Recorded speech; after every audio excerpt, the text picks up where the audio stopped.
very nice sessions, coming sessions, one for you and the other one for Professor Edward Kansa.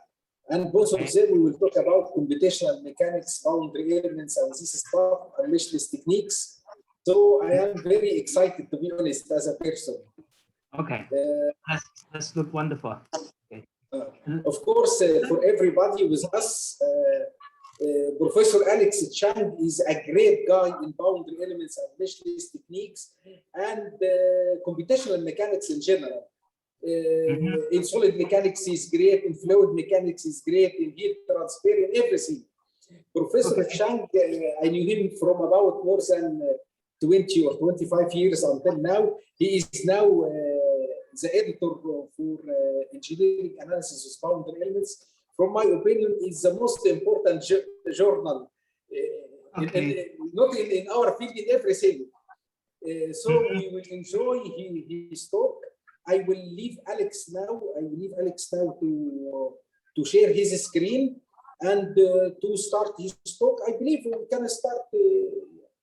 I think we have 2 to 3 minutes to start, Alex. You can start to share your screen and go ahead. Okay. But before, let me just, at this time, I will do a share screen to see whether my screen will come up. Then I will close it. Just make sure my screen will come up. Okay. Just okay. Okay. Let's see.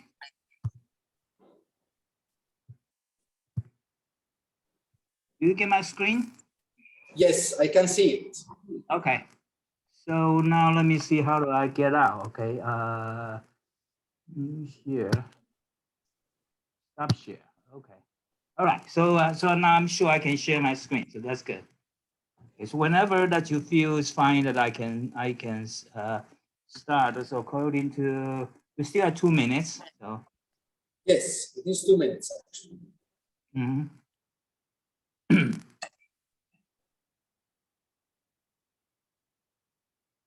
So how's things going on in Egypt? Things are going well, but you know, the lockdown is stopping everything. Everything is online, but most of us, we don't get used to online easily. So your classes are online? Or is it in person? Most of it is online. Yes. So the best thing from online is to see the guys like you, like Professor Kansa. Yesterday we had Professor Casticadelis with us, and tomorrow we will have Shin Huashin. So this is the best thing about online stuff. You don't need to travel to see people. Just everybody with you now. Right. Yeah, online has its disadvantage, but also advantage too. Yeah, certain thing wouldn't happen that like it's online. Like this gathering wouldn't be able to happen that exactly. Unless online, right? Exactly. Oh, okay, Alex. You can start now. Yeah, this is on time. Okay, so let me share my screen to begin. Okay. Here. And let me go to page display. No. Okay, full screen. Okay, now I share my screen. So thank you, Yusuf, and the other organizers for this opportunity to talk to you. And let me begin with the apology that this talk takes 2 time slots, so a bit longer than others. It's because I would like to cover some fundamentals that I think it will help to understand that what I eventually want to talk about. Okay, so the title of the talk is Global versus Local Interpolation, Strong versus Weak Formulations, Mesh versus Meshless. And ultimately is to kind of introduce a new method called a localized method of fundamental solutions, kind of set the stage for that. So let me begin with the outline. So the first part is what I said is more elementary. A lot of you I mean, most of you know, perhaps some graduate student, that this material can be a little bit helpful. So in the second part, we talk about using fundamental solution as a basis function. So it has a different kind of uses. It can be used in finite element. A finite element is not the focus here. The focus here is a method of fundamental solutions. So part one, how to solve partial differential equation. It begins with how to approximate a function, because solving partial differential equation is just approximate the function. Suppose we have a function has an infinite degree of freedom because it has an infinite number of points. So when we want to represent it and say, either we can write it down, the function, but generally a solution to something, we cannot write it down. So we have to represent it by some small set, a discrete point. And in between, you have to interpolate it. So we may say my function as a plus bx plus cy da da da da da, and that become a continuous function, but that is not original, the true function. That is just an approximation. So to find a solution of PDE is just to find one such function, satisfy all the conditions that I'm required to meet approximately, of course. So generally, there are two ways to approximate a function. One way is to on the left part to represent it as a summation of certain basis functions. The basis function could be just as shown in the page before, x, y, x squared, y squared, etc., sine, cosine, and let's say eventually we're going to talk about something called a radial basis function. And certainly the so-called fundamental solution could be included in this. Then you sum them together. That's is one representation. You hope this one is a complete, say, set. That is, it can represent any function if I have an infinite number of them. If I'm not, I have a certain convergence property. The right-hand side is a little bit different. The difference between the left-hand side and right-hand side is on the left-hand side, you do not see your data point explicitly. Suppose you want to fit a data point. The data point is implicit in that expression. You don't see it. But right-hand side, you see it explicitly. You take the data set, the function value, at that location. So you have a set of points, you know the value. You want to interpret it such that on every location you can say, define it. So what you do is you write an interpolation function, which is called a shape function in the finite element, say, terminology. There are all kinds of shape function, the linear, quadratic, but in general, we want to construct some shape function that to be so-called have partition of unity property. So the shape function will have a property that it is one when you locate at your own point. It is zero when you locate it at the other point. And at any point that you stand, you add all the shape function together, it must give you one. It's called a partition of unity.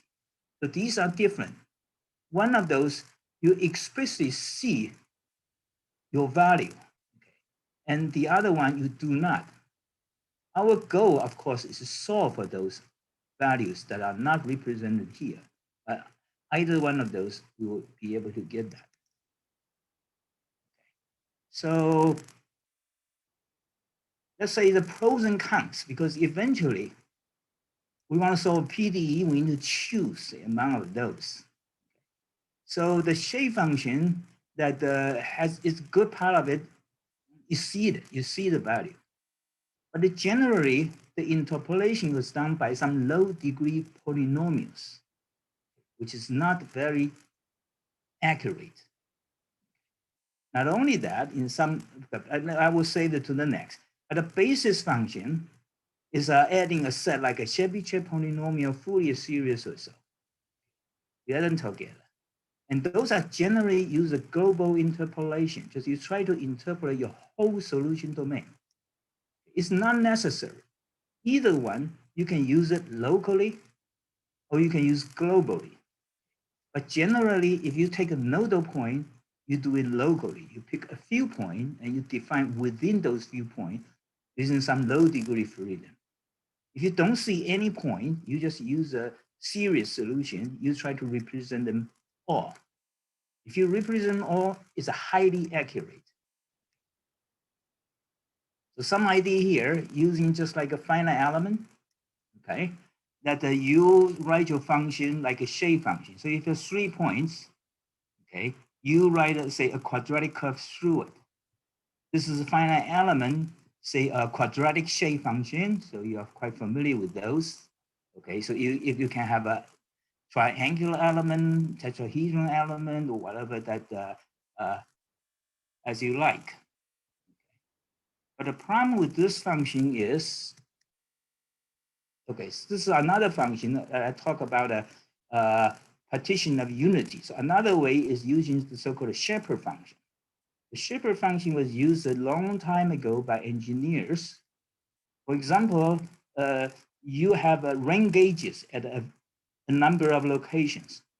But at a certain location, you don't have a rain gauge. You want to know what is the rainfall at this time. So you try to interpolate or sample from the nearby stations. So you add those stations, you add them together, but that's not such a good idea. Because a station farther than this point should have a smaller weight, nearer should have a larger weight. So you have something kind of inverse distance. And the weight add together should be 1, etc. So the detail I cannot tell, but basically this is called a shepherd function. And this is very useful in the method like a moving least square. They just, you stand a point, you take a group of a point nearby, you say, the value here is some kind of weighted average of my nearby point. It's another way to do the numerical approximation. So finite difference is also different. Finite difference also take a neighboring point. So this one, like a central difference, you take 5 points, you make your approximation, you need to write your finite difference formula. Because you need to do the Taylor series expansion, it has to be lined up on a grid. Then you come to another idea, is called a summation of a basis function. In this case, you take the whole field, you define your whole function, and you pick a set of points that you want the function to satisfy certain value. Those value may be the function value you want to interpolate. On the left-hand side is a Chebyshev polynomial interpolation, which is a very, very good interpolation, which is a high convergence rate, stable, exponential convergence. However, your data point must locate it at the root of the Chebyshev polynomial. If your data points are scattered, you cannot use it because you cannot align your node on those data points. In that case, you must use the so-called scatter point approximation, like a radial basis function that allows you to pick any set of a point and then making an interpolation, say, among them. So these are the pros and cons of this. Okay, let's talk about global versus local interpolation. I already mentioned a little bit. Works like finite element, finite difference use local interpolation. Take a local group.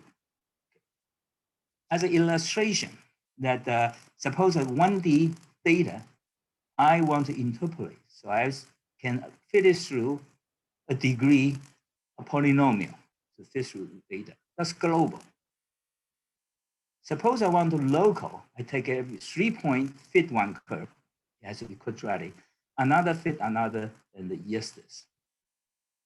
And you already see the problem with this fitting is that it is continuous inter-element because they must pass through the same point. But their derivatives are not continuous, so it's sharp. The point has, so this solution has a no derivative. at certain point. The same is true for finite element. If you have triangular element, you take 3 nodal values, you do a linear interpolation inside, or you take, say, 6 nodes, you do a quadratic interpolation inside. That's very nice inside. The solution that you have with the neighboring point are continuous along this edge. But there's no continuity across. You do not have a first derivative across this line. Now imagine that if you are solving a Laplace equation across the now when we come to a set of scalar point, we have options of connecting them with the element or not at all. We just draw a circle to see who fall into the circle, make a local interpolation. Or we can draw a big circle to include every point to do a global interpolation. When you do a global interpolation, you write a single function. That function will be smooth. Certain function has a infinitely differentiable. You can differentiate it as many times as you want to. Unlike, again, come to the finite elements type of person, you cannot even differentiate it once. So this method likely to be highly accurate. Of course, you always pay a price for that. The price to pay here is that the system is dense. Your matrix is dense, okay? While that is sparse. Now we finish the first step is that we have interpolated our functions. The function interpolated involving some unknowns that I just, and I want to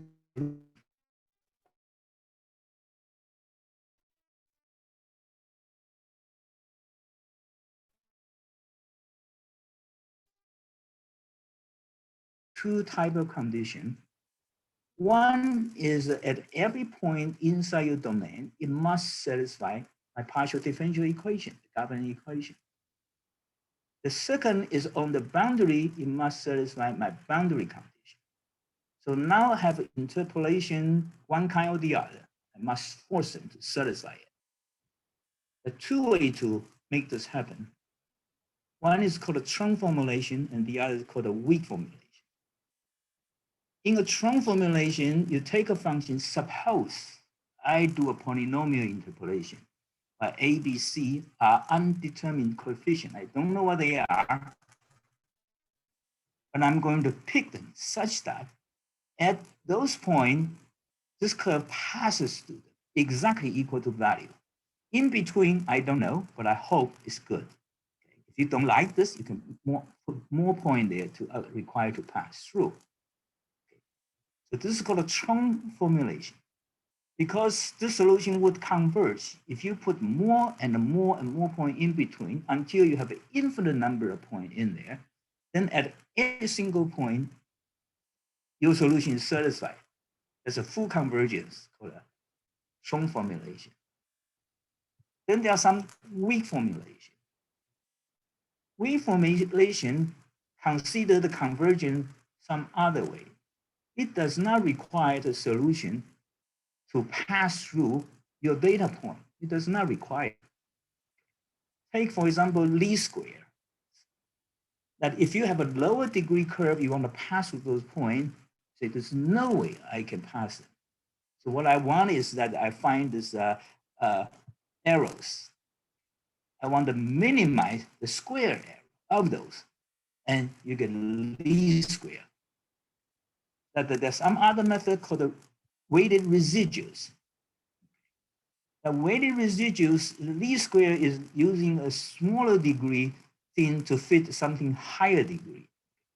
Weighted residual generally use the same degree of freedom. If you have, let's say, 5 data points, you will use 5 unknown to fit it.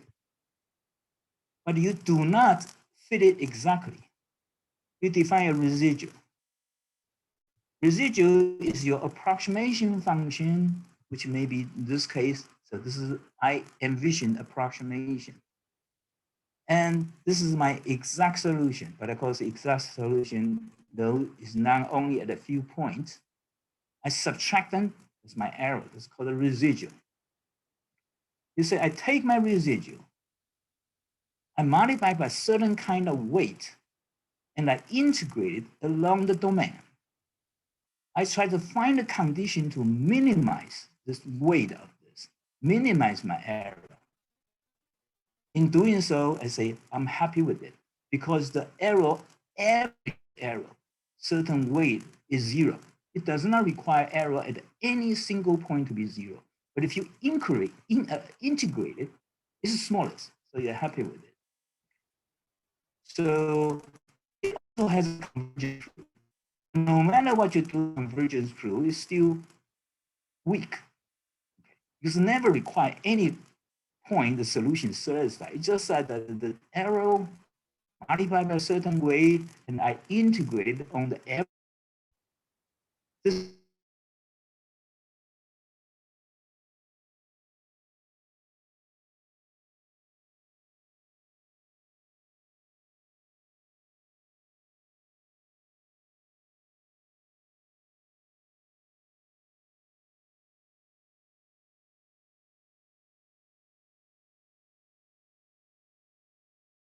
you cut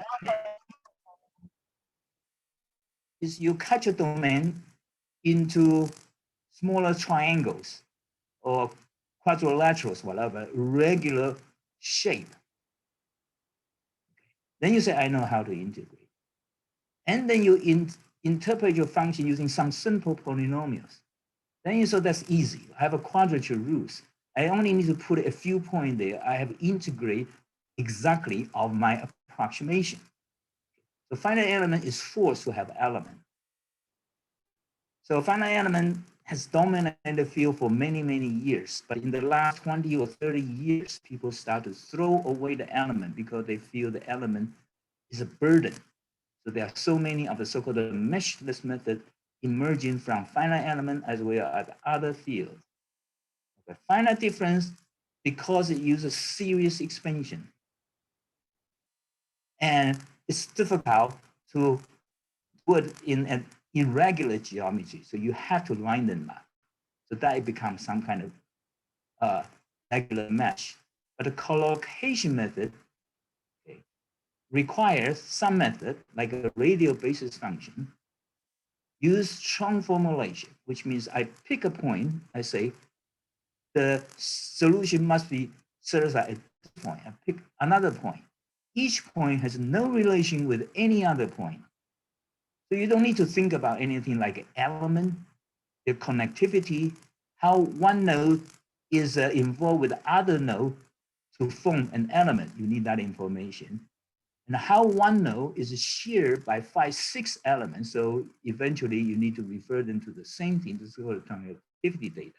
But if you collocation method, the trunk formulation, you do not need those data because every single point is independent, that does not relate to anything. So that is the meshless method. Okay, now come to the solving the PDE. So if I'm given PDE solve, I just go through those issues. So what kind of approximation I want to use? A series approximation or using the nodal values. So once I decided one way, there are different basis function or shape function to use. Which is better? Which is easier to use or more accurate to use? And do I want a local or a global interpolation? Some of the issues are not independent. Some of the issues are tied together. If you decide to do one way, you have to use this. If you do another way, you have to do that. But all those are kind of an issue to consider. Okay, and how do you satisfy your constraint? Okay, satisfy the governing equation and the boundary condition by a strong formulation or by a weak formulation. And ultimately, you ask that your method, resultant method, using whatever you choose, that is it accurate method as compared to others? Is it efficient to solve? Is it flexible enough such that allow you to deal with complicated geometry, say integral problem, etc.? So those are things to consider. So those are the general thoughts. But today's target was on fundamental solutions and how fundamental solution can help in those process.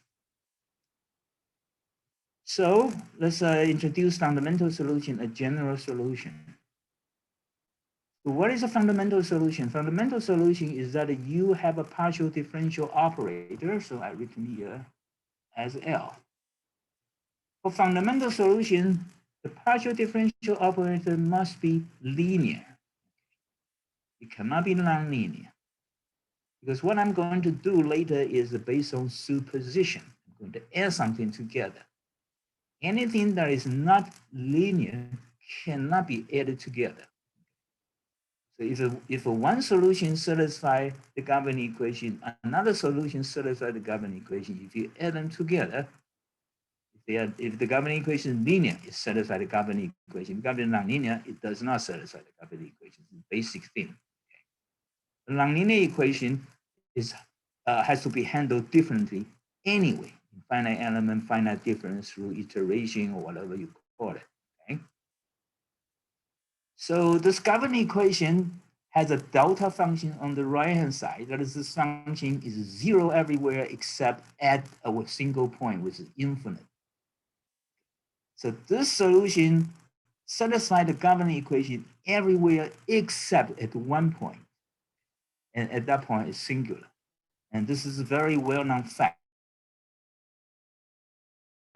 that log r in 2D, 1 over r in 3D, the r is Euclidean distance, a distance function. It depends on only the distance between two nodes, nothing else. But this is also a kind of so-called the radial basis function. It only depends on the radial distance. So that's so-called fundamental solutions, and it exists for many like electricity, Helmholtz, diffusion equation, etc., wave equation, etc. There's also something called the general solution. General solution is something just simply satisfy the governing equation like this. With the right hand side,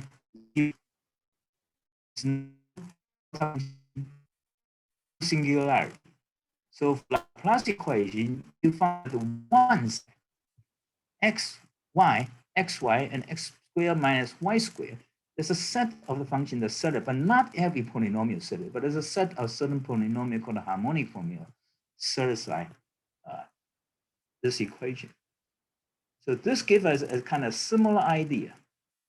So each of those terms satisfy my governing equation. What if I add those terms, many terms together, each with an unknown or undetermined coefficient? Then I automatically set my governing equation. Then what do I need to do? All I need to do is make sure my boundary condition is satisfied. But then I have so many degrees of freedom to force it. So I have a method that's called a Triffus method. But the set you select must be complete. If you miss something, you don't have convergence because certain function you cannot represent. So you need to pick a complete set, and these are the complete set. But today we're not talking about the Triffus method. We talk about method fundamental solutions. Okay, so here is a method fundamental solution, but first we talk about the global method fundamental solution. Eventually going to talk about local method of fundamental solution. So it's a global method, okay, that is to try to solve everything all together. And it's a Cheng formulation.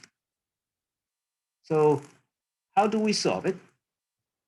So now I'm given a boundary value problem of a partial differential equation governed by, say, an operator. For now, let me call it the second order linear partial differential operator that will include Laplace, Helmholtz, say, some other, say, equations that subject to the Dirichlet or, say, Newman boundary conditions. So this is a kind of partial differential operator is dn, normal derivative, equal to certain values of the different conditions. So how do I solve this problem? Solving this problem is very easy if you try to teach a student of a method. You can explain this concept to the student in a few minutes. Unlike the finite element, you need to give them some theoretical background and this and that, and writing a program takes some really real effort. This thing is very easy. I just said that I assume my solution is a summation of Green's function. This Green's function is nothing but log R, or 1 over R, each multiplied by the undetermined coefficient. I add them together. Those terms are different because they are located at a different point. So this is one of my source. I put another one, so each one is different only because they are different locations. And each one has a different magnitude. And this is the domain I want to solve this problem. So I say I want this to my solution. So if you look at this, you immediately discover that I don't need to satisfy the governing equation because it is satisfied. Every term satisfied is satisfied. The only part it does not satisfy is a singularity. A singularity is outside. There's nothing to do with the domain. It's totally satisfied. So now all I need to bother with is to make sure it satisfies the boundary condition. So take this example. This is square domain is the domain I want to solve. Okay. And now I deploy, say, a certain number of sources around this circle. If I deploy, let's say, 20 of them, okay, then I have a 20 degree of freedom. I have 20 alpha 1, alpha 2, alpha 20. I need to determine it. So on my solution boundary, I pick 20 points. On each point, I get the right equation. I said I want the summation of those satisfy whatever the condition at this point. And that point could be a Dirichlet boundary condition. So I write this equation. So I sum those at that point, it must equal to my, say, boundary condition. But for the Newman boundary condition, I differentiate my Green's function. It's very easy. You simply differentiate log R. Okay. You add them together, must satisfy my Newman boundary condition. Each of those is a linear equation in terms of alpha I. Then you have a system to solve for alpha I, A alpha equal to B. That's simple. So I figured that I'm not sure undergraduate student, but a graduate student could immediately understand this principle and can probably go immediately spend a few hours to write a program to solve the problem. And it's also possible some people select more points to satisfy. Say, if I had 20 points, my solution is only satisfied 20 points, maybe that's not good. Let me select 40 points to satisfy. Obviously, you cannot do so, but you can do the least square. Again, just like a least square principle, you solve at the least square. You average the error, not put on single point, but you spread it out. So what is advantage of disadvantage of the global method of fundamental solution? The first thing is it's meshless. Okay? No element, you don't see element, no integration. Okay, you don't need to cut your domain into discretized, you don't need to do that. Okay? You just put some point there. That's all you need to do. And the error convergence has been proven to be exponential. Unlike finite element is so-called algebraic. Algebraic is if you consider h, okay, the mesh size is h raised to the square, or in some HP, some high order finite element, you may be able to raise to the h to the cube. So if you have a mesh, you can raise that. That's called the algebraic convergence. Exponential convergence is related to the exponential function of some minus something. So if you reduce your mesh, it drops in orders of magnitude. It drops at a faster and faster rate.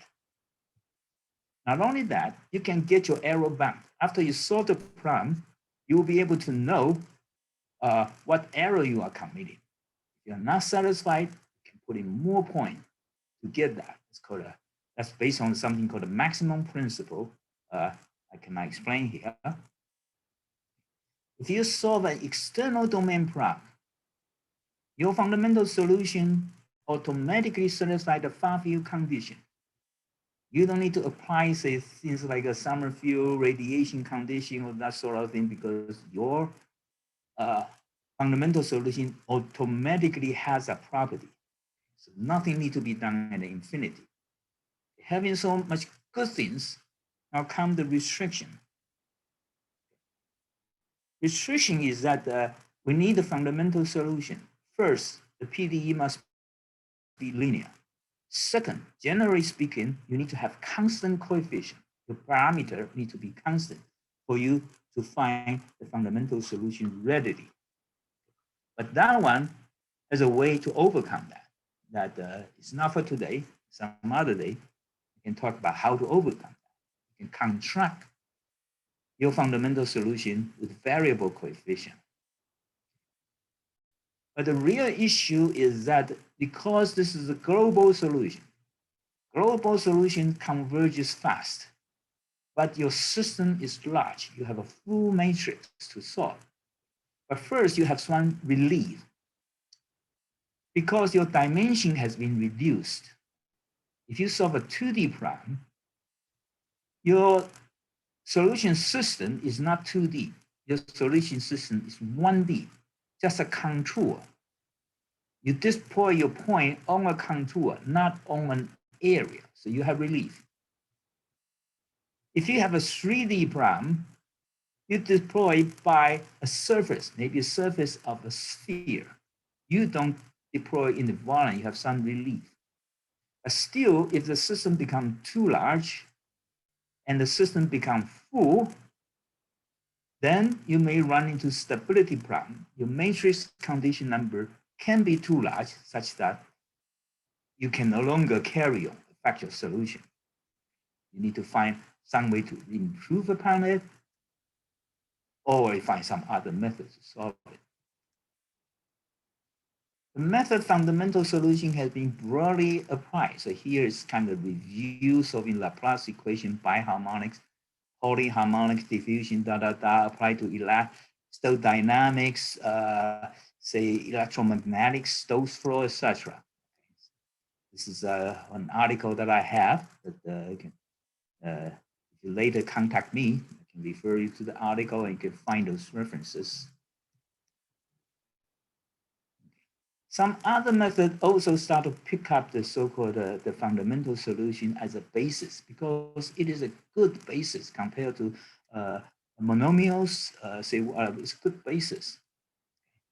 So here talk very quickly about Triffitt's finite element or meshless local Petrov-Galerkin method. Finite element, as I say, typically use the polynomials. It's very low degree of accuracy. A finite element can also use fundamental solution as its shape function. When you do that, it's called a Triffitt's finite element. The advantage of Triffitt's finite element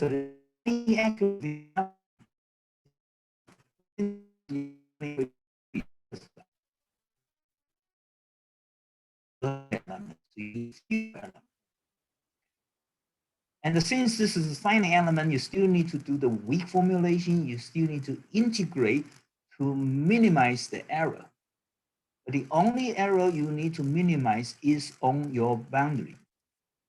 Because inside the domain, there's no error because you use fundamental solution. Remember, there's no error to minimize. So you still need to do integration, but your integration become a contour integration in 2D or a surface integration, like a boundary integration. Reduce the demand for integration. So this is one other method for the Triffitt's method or finite element to utilize this, but this is still a mesh. Another method is that the kind of little bit revolution in finite element method says we don't want a mesh. We don't want an element. Throw away the element. Have a set point in space. Rather than connecting them into the element, I just pick a point, pick a node. I draw a circle. I involve the node around me. Whoever falls in my circle just belong to me. I can interpolate them using, say, the inverse distance, say, method to say what is solution interpolation. I use the one the farther has a smaller way, nearer, or I can use radial basis function to interpolate. Then I need to integrate. I integrate, I minimize it, and do all that kind of thing. And they call it meshless finite element. There are dozens of those methods. Okay, cloud method, element-free finite element, or whatever. So I call them the meshless finite element because they throw a mesh, but actually they are not finite element because it's no longer. So that's a misnomer. Okay. It's no longer element, but they come from finite element family, tries to do away this deficiency of element and develop dozens of methods to do this. This is another way to do it. So in this MLPG, you use different kind of thing. You use fundamental solution, use radial basis functions, singular, and all that sort of thing. But it actually has not truly used it used a fundamental solution only in its the singular boundary using the boundary MLPG boundary method, boundary integral method. It has not actually used it, but the fundamental solution also kind of creep in there, but I don't think they have actually used it. So now let's talk about recent trend of numerical method. So before this, there are finite element and finite difference. Now finite element says that we don't like element, it's throw away element. So it become element free, say Gallatin method, meshless, HP cloud, etc. Finite difference disadvantage is a regular grid. They say, let's throw away the regular grid. Then let's have so-called generalized finite difference method. Not put on the grid. You can put in some arbitrary geometry, the typical form, something called a star stencil. So you decide how many points that you want to have a star, 5 point, 8 point, 9 points. You draw a circle, look around, who are your nearest 5 point or 9 point? And not all the coin can be good point because you don't want all the 5 point on one side and nothing on the other side.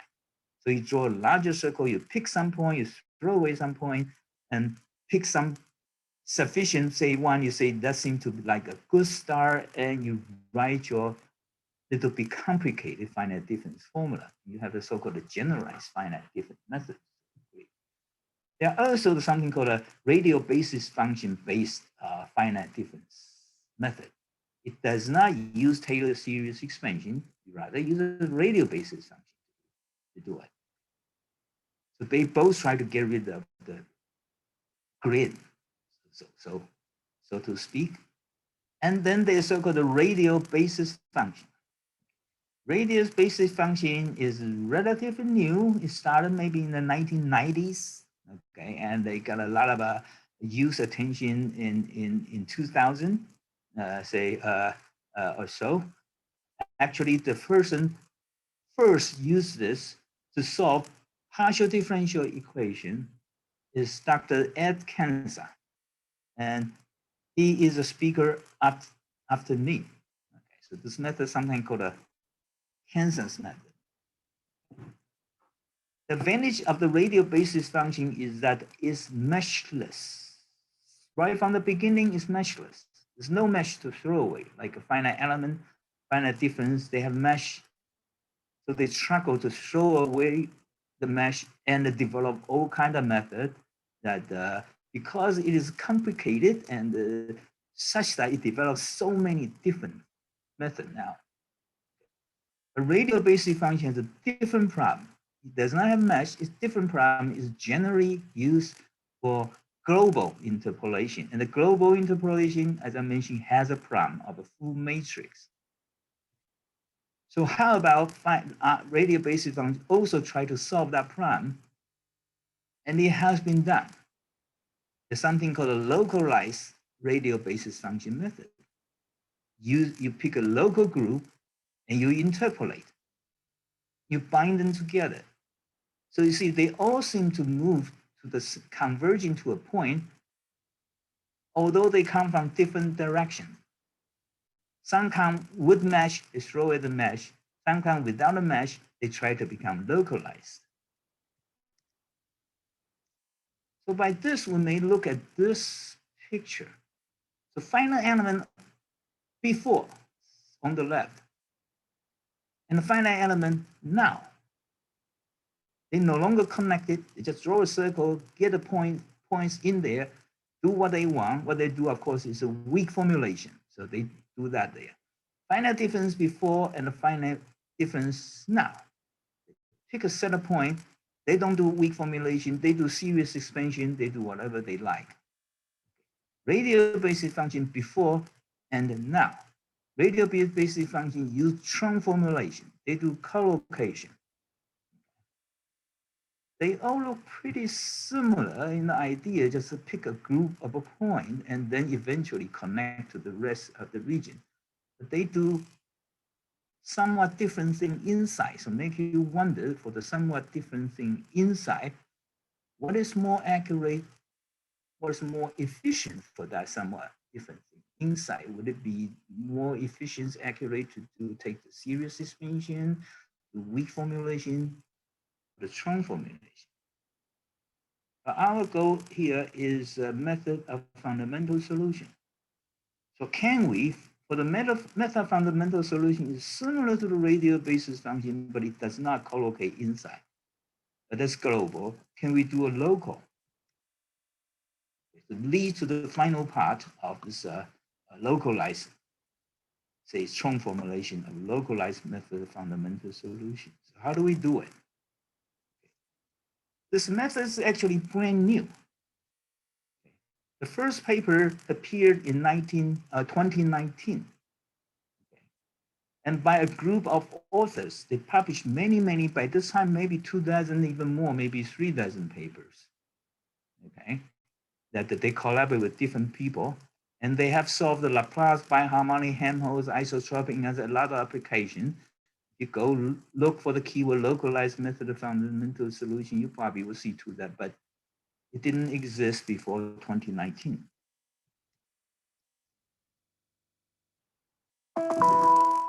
So how do we do it? It's very simple.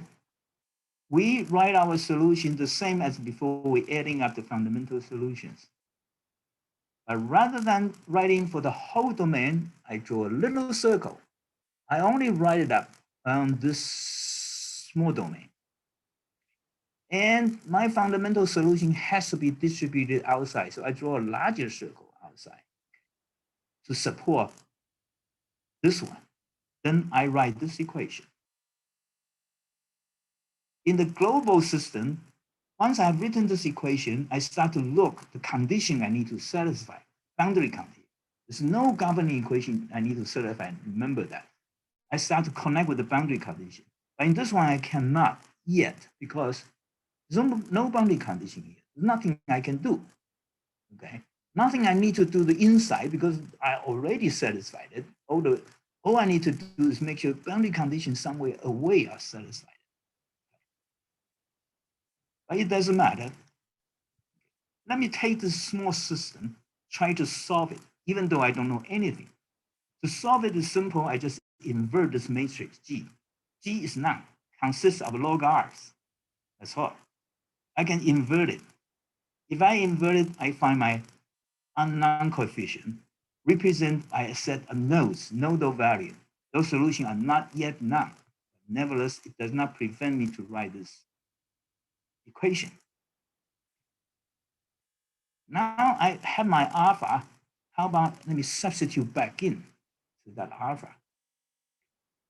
Then on a point, my solution becomes, after substituting in, the summation. It will be double summation of this inverse of the matrix, but these are non-quantity of this. So this is an equation of connecting this node with the surrounding node. So I have an equation connecting my center node with my surrounding node with a non-coefficient. So I just keep write this equation, move to the next point, I write this equation, next point, I write this equation. When I finish all of those, some of those going to touch upon the boundary. But those that does not touch upon the boundary, that's equal to 0. I just write the relation among the node. Those touches upon the boundary, they get values. So some non-zero value enter the right-hand side. So if you look at this, I have a system consists of all those unknown with non-coefficient, then I can solve it. And the resultant is actually the nodal value. Wherever I pick node, I get a solution. So that is a localized method of fundamental solution. So consistent with other methods. I just pick a group of points. I try to connect those nodes. To connect those nodes that basically just find something in the other method. Okay, you need to do more things like set aside a governing equation. It does not even need to set aside it. But basically, you can find the relation connect them.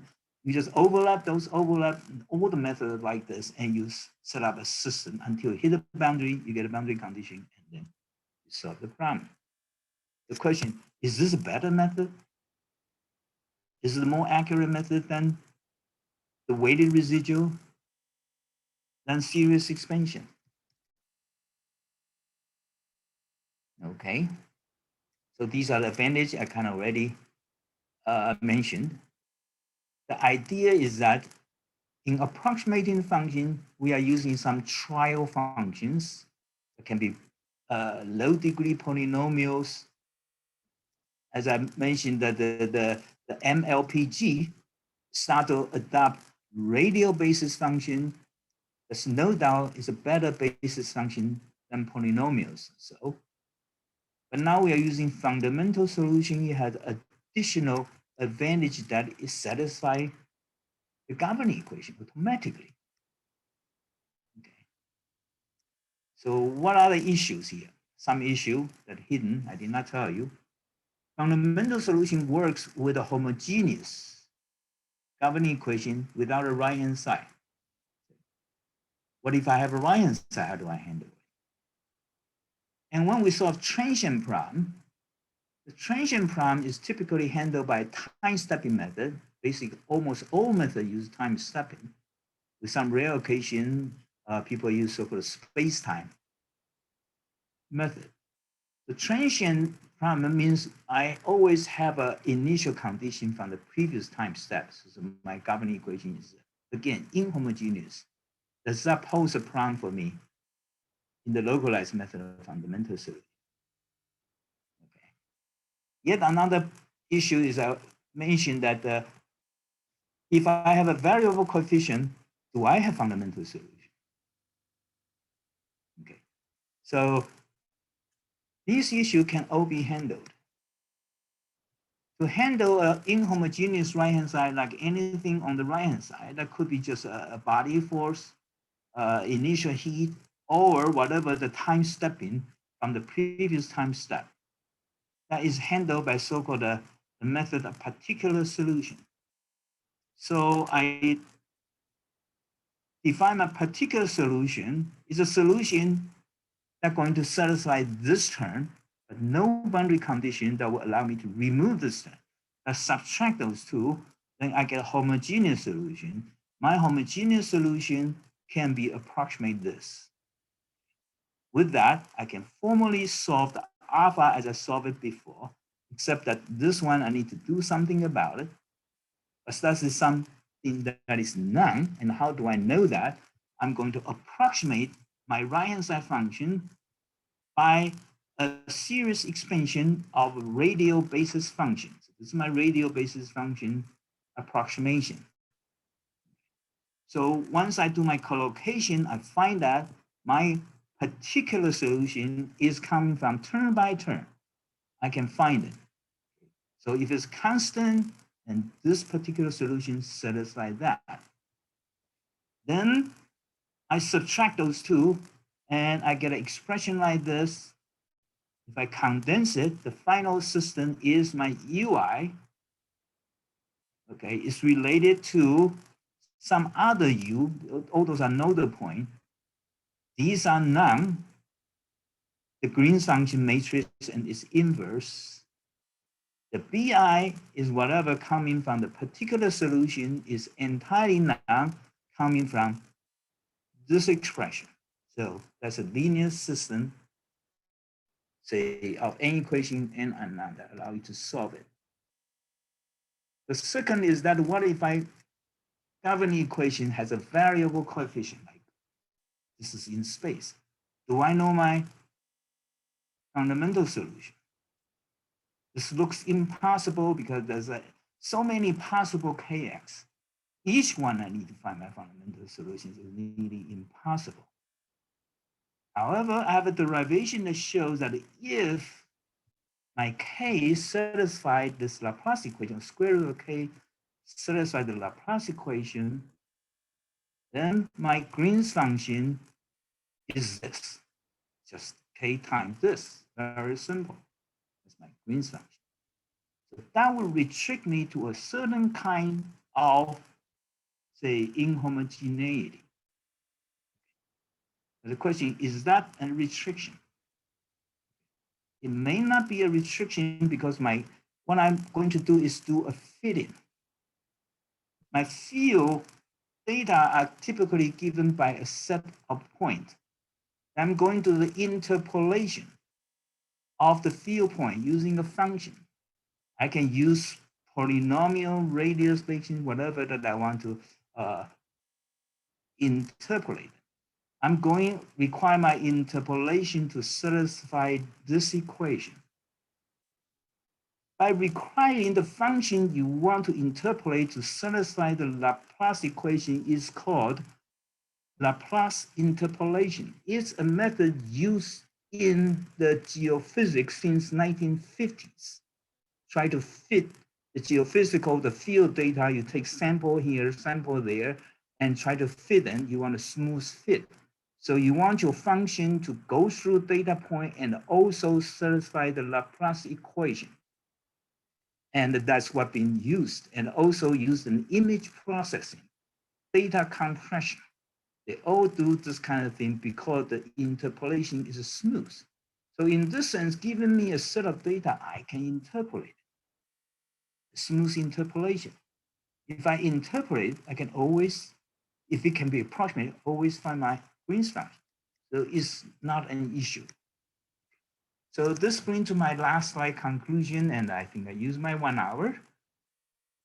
That the trend of the numerical solution is to be local and the meshless method.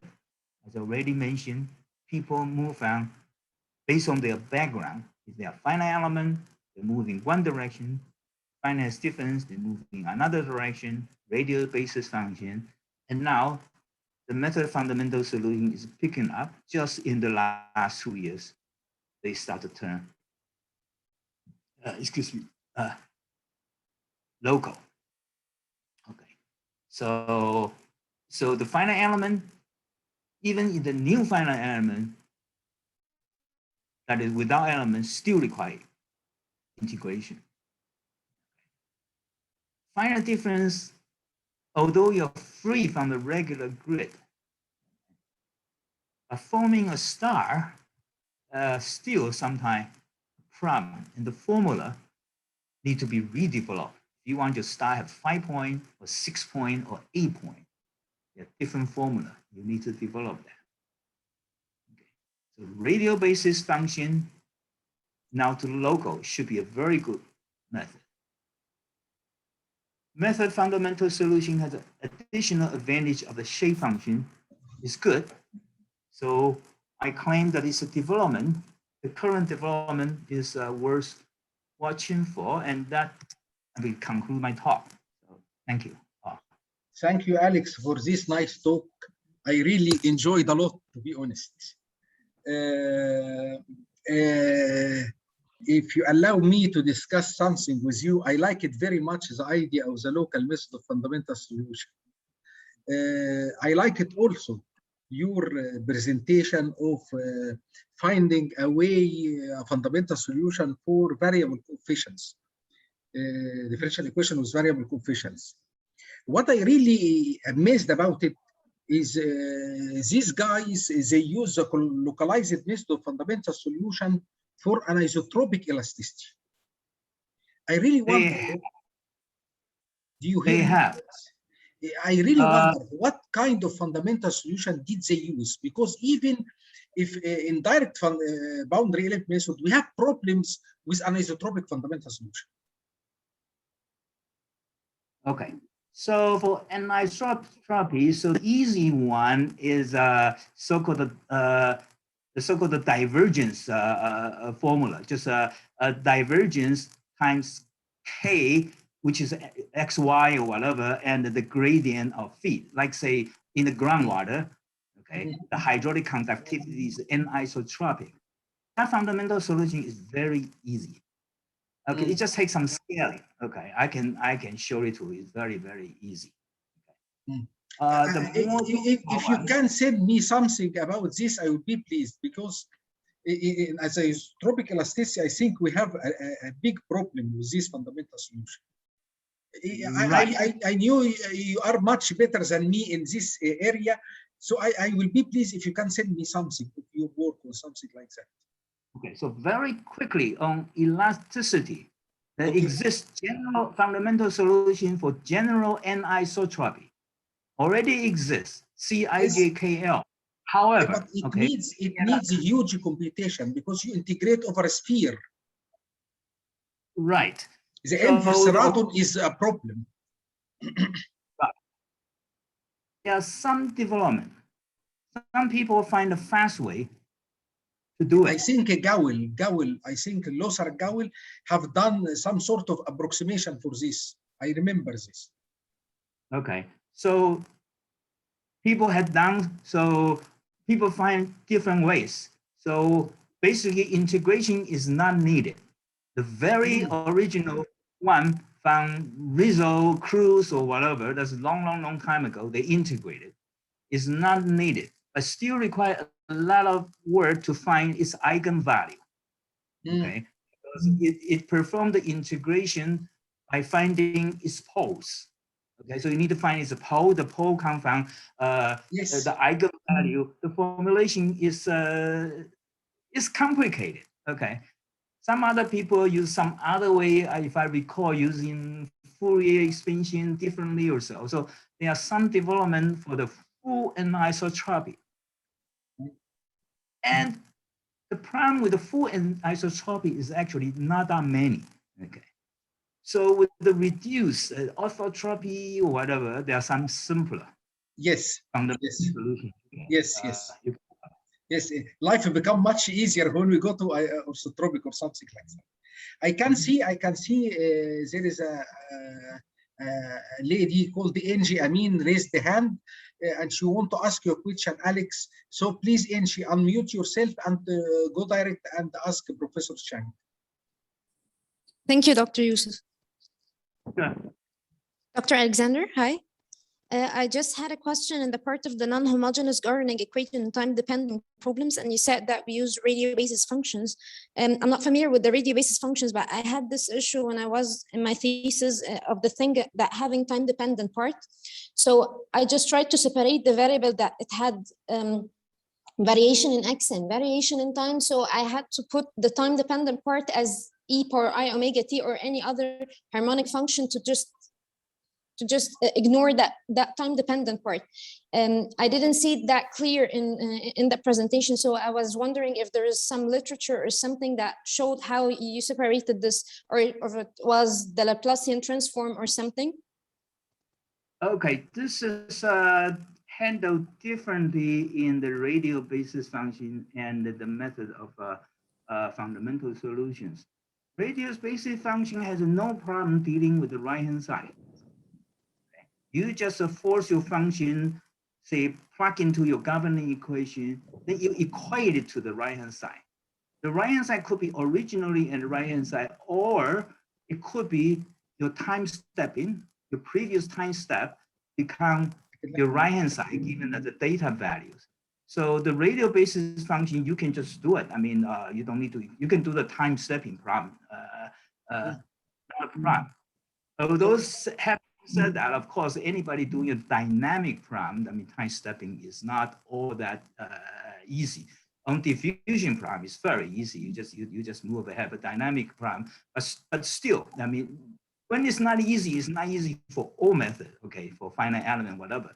But on the method of fundamental solution has to be handled differently. That is, your governing, if I plug into my governing equation, it has to be 0. You cannot have a right-hand side. So I have to remove it. Radial basis function, you don't need to remove it, it's just equal to that. Now I have first to remove it, okay, by fitting it through. When the fitting is through, there are many methods to use. You can use radial basis function, for example, to fit it through, as I actually already did. And then you find what is a particular solution. Then you kind of take the particular solution out. Then you have a homogeneous plan, and you don't need to worry about that. Exactly. And then you add. Exactly, Professor Cheng. Just I will repeat again up what Professor Cheng is saying is when you deal with method of fundamental solution, you have to have a homogeneous problem. If you have non-homogeneous problem, what you have to do is to couple it with the method of particular solution, and then you can sort it out and solve the homogeneous problem with the method of fundamental solution. In G, you have different problem. You have coupled the problem in a spatial direction with time direction. There are many methods. There are many methods to separate this. The easiest way is to solve in Laplace domain. If you solve in Laplace domain, so you will get rid of this.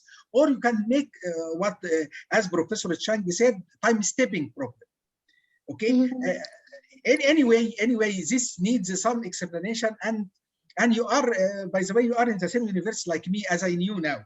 Okay, so you can come and visit me, and we have a talk. There is not a problem. Yeah, I would love that. I would love that. Thank you. Okay, there is another. Guy from.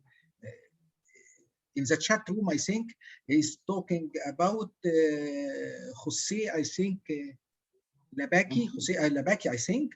You can unmute yourself and go direct and speak. He said something. Thank you, Professor Cheng. I am Joe Labaki from the University of Campinas in Brazil, as I said. You have recently published a paper on engineering analysis with boundary elements, discussing problem with the method of fundamental solution in general, such that the collocation matrix is not guaranteed to be invertible. Professor Cheng said that logarithmic fundamental solution may not yield a unique solution, etc. Are any of these problems avoided by using localized method of fundamental solution, or do these issues remains to be addressed? So the question now he's talking about the problem of ill conditioning in the method of fundamental solution. Is it sorted out in the localized method, Professor Cheng? Yes and no. The no part is that is not sorted out, and is not sorted out in the method of fundamental solution. Those problems exist. However, those conditions are very, very rare. I mentioned that as a precaution. It's very difficult for you to encounter those problems. There are two types of problems. One kind of problem that without a scale, like a Laplace equation and etc., that you know it, just do not use a unit circle. That's all you need to know. If you don't use a unit circle, you don't worry about it. But there are problems like a Helmholtz equation. The Helmholtz equation, the wave number can scare your boundary. What your boundary is, if you keep on changing, okay, you want to find the whole frequency, whole spectrum, keep on changing, there is a chance in the cases to be more careful.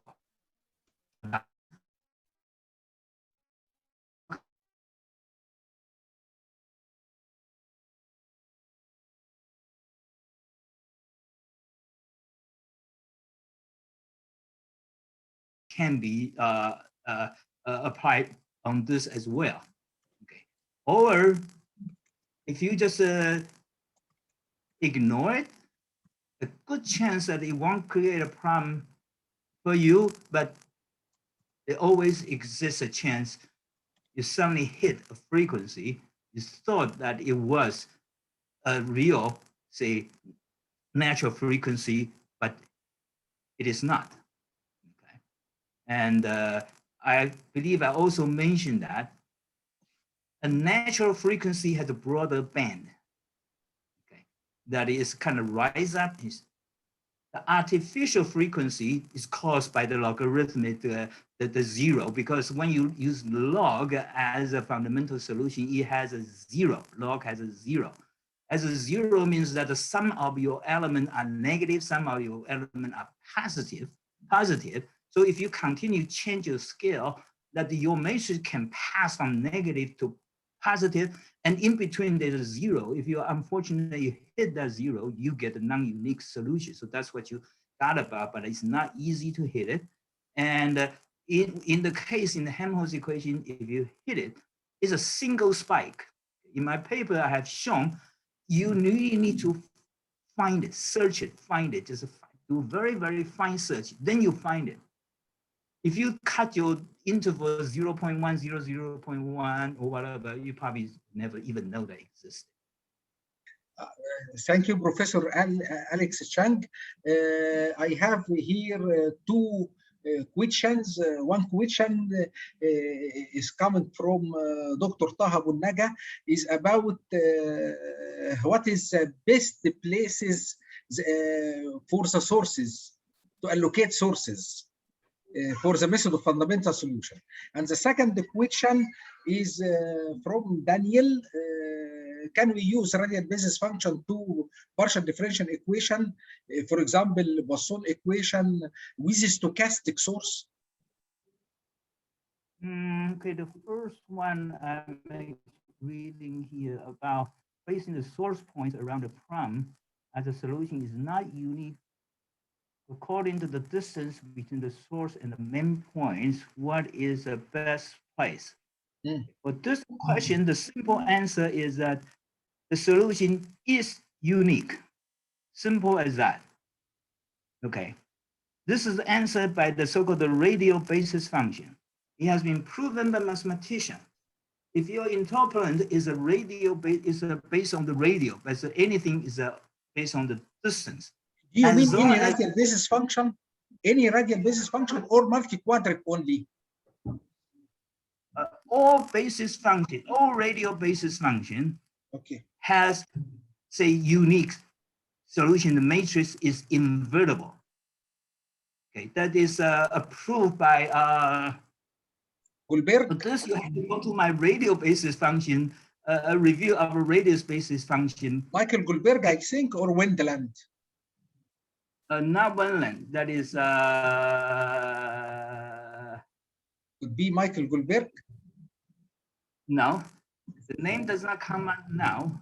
But again, if you remind me, I will send you. Daniel is saying by Lee, proof by Lee. No. Okay. It's a mathematician. It's a mathematician, and that is an extremely important contribution. He has proven. So that's a support for the radial basis function. As long as each point is distinct, you don't put two nodes at the same point. The matrix can be converted. That's all. That's a statement. But in practice, it is not like that. In practice, it is like that. What you mentioned is some other problem. What you mentioned is about the condition number. Okay. That's a different thing. That's a stability. Whether you can invert the matrix accurately. If your conditions are poor, you can invert your matrix, but the result could be totally wrong, absolutely wrong. This is a good point. And that is not the issue. That is that the Dr. Kansa will probably tell you much better than I can tell you. That is not the issue with the radial basic function ability to approximate the function. That is issue with your computer. Your computer of carry only 16 digits. If your computer can carry 30 32 digits, you solve it, you get a beautifully accurate solution. Okay, or 64 digit is a problem with your computer. I'm not saying it's not a problem because our computer does have a problem. It's a problem with your computer. I agree with that. I definitely agree with that. I was saying the same. But I have also a question, if you allow me, Professor Cheng. You didn't talk today about the non-singular method of fundamental solution. I was expecting you to give some hint or something about this.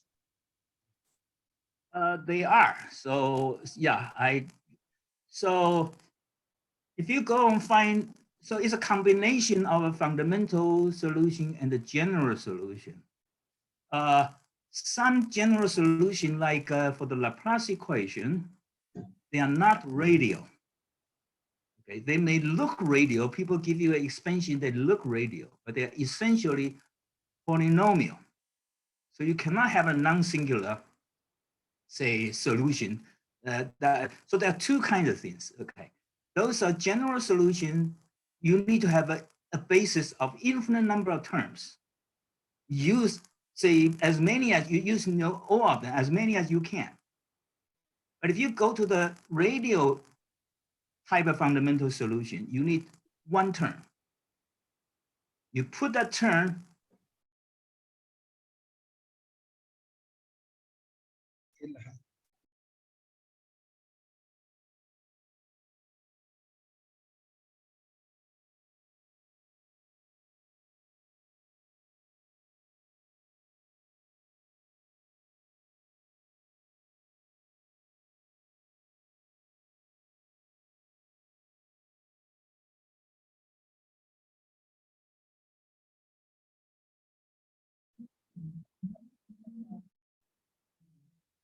okay, so the fundamental solution is singular, but it's radial. So it works this way. You only need one term. They are also non-singular, radial, general solution, but not for Laplace equation. They exist for Helmholtz and a modified Helmholtz equation. Okay, but I mean in different way, Professor Cheng. What I mean is when you integrate the fundamental solution over disk or something like that. That is discussed in the paper. So read the paper. I have pretty much said what I want to say in that paper, so there's nothing new there.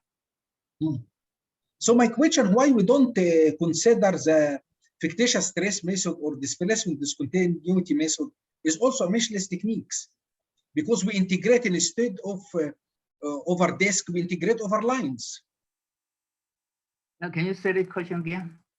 Okay, people integrate fundamental solution over disk, and they say it is non-singular fundamental solution and meshless technique also.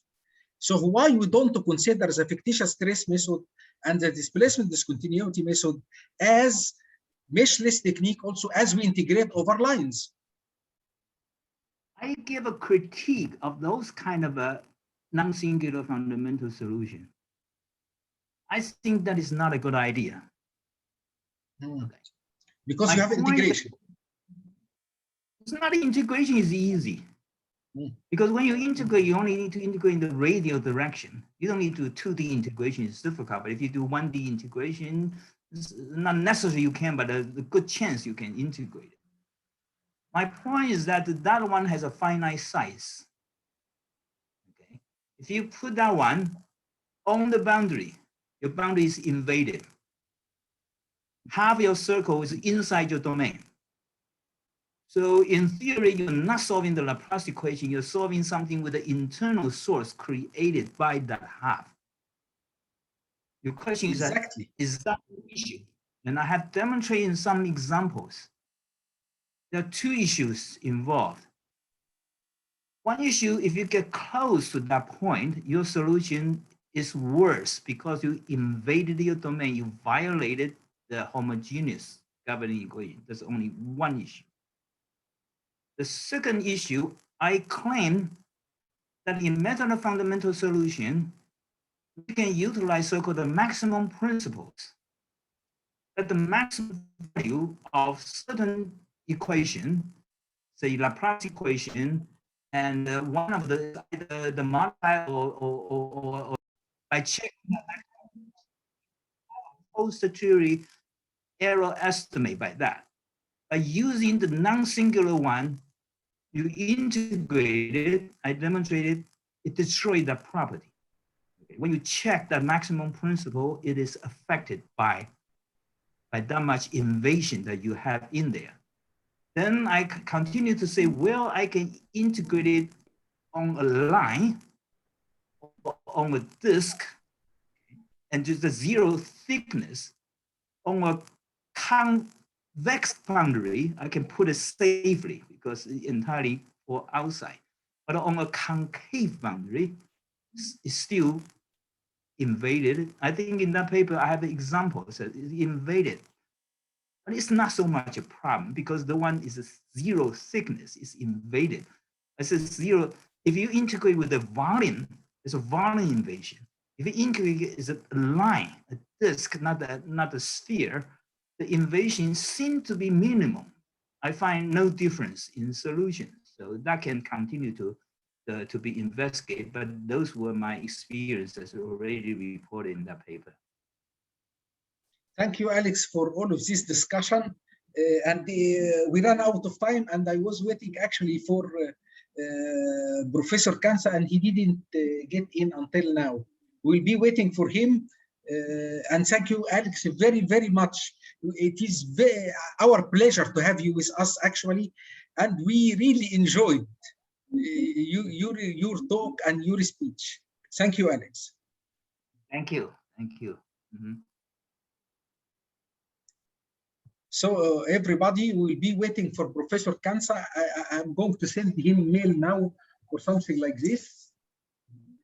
I don't know where is he, to be honest, but we'll be waiting for him. Once he is in, we will be able to continue our talk.